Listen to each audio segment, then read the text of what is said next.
Oh, mais quel été! Dommage qu'il n'y ait pas d'émission. J'aurais adoré entendre la chronique très objective de Lucas Vieux-Aimé sur la prestation de Céline Dion à la cérémonie d'ouverture des JO. Non, en vrai, elle était très impressionnante, hein, malgré sa maladie. Et c'est bien qu'on ait pu faire redescendre Lucas de son nuage à temps pour la rentrée. Lui, ça doit faire depuis le 26 juillet qu'il a un syndrome de la personne raide dans le caleçon. Et bien sûr, pendant l'été, il y a aussi eu des actus plus déprimantes. Yann Sommer et Shaqiri qui nous ont quittés trop tôt. Alain Delon et Joe Biden qui nous ont quittés trop tard.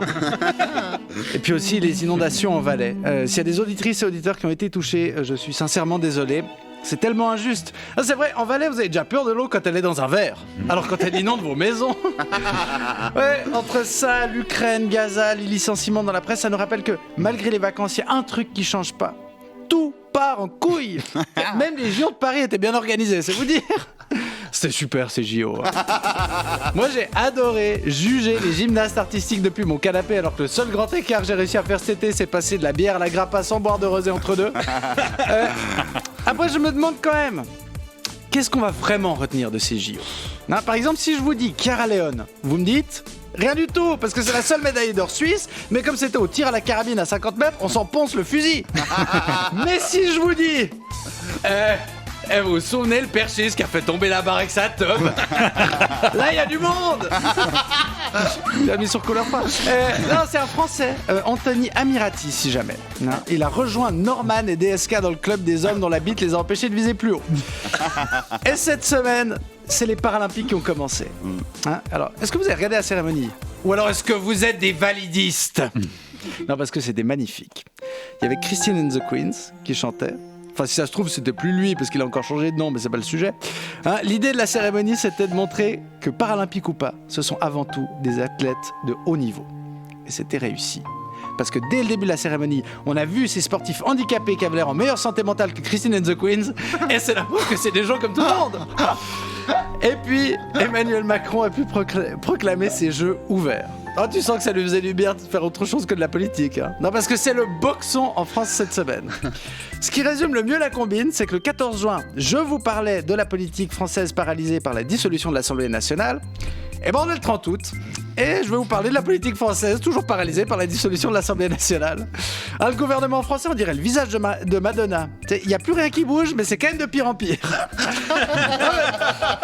Parce que là, il n'y a pas vraiment de gouvernement. Tout le gouvernement précédent a démissionné, mais Macron n'a toujours pas nommé de nouveau Premier ministre depuis les législatives. D'abord, il ne pouvait pas, parce qu'il avait JO. Ensuite, pendant 2 semaines, il a juste pas fait. Et puis là, depuis une semaine, il s'y est refoutu. Mais tranquille. Il voit les responsables des différents partis pour des consultations. Alors déjà, moi je croyais que la consultation, c'était quand il avait demandé aux gens de voter. Mais apparemment pas. Mais je sais pas, si c'est que les réponses vont pas lui plaire, faut qu'il arrête de poser des questions, Macron. Du coup, immense surprise. Figurez-vous que les Français commencent à râler un peu. Mais non.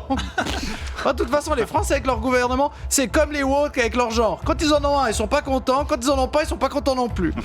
Bref, avec tout ça, on sait pas qui sera Premier ministre. On sait juste que ce sera pas la candidate de gauche écartée lundi, Lucie Castet, qui porte bien son nom, puisque sa candidature était un véritable Castet.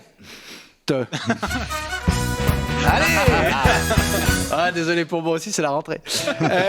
Alors, la logique politique voudrait que le Premier ministre vienne de l'Alliance de gauche, sauf que tous les autres groupes parlementaires ont dit « S'il y a un ministre du parti de Mélenchon, on votera une motion de censure contre le gouvernement. » Du coup, Mélenchon a répondu « Ok, on mettra pas de ministre à nous. » Et là, Macron, il a dit « Ah ouais, mais non.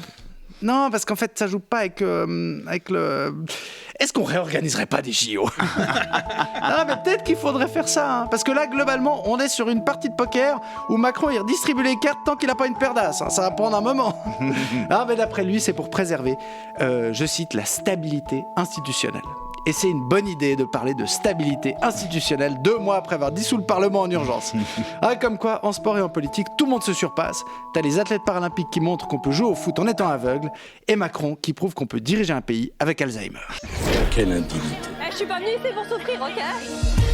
Nous sommes sur le service public. Foutu pour foutu. Ce n'est pas l'idée, voyez-vous, que je me fais du service public. C'est une honte. Benjamin Descosters.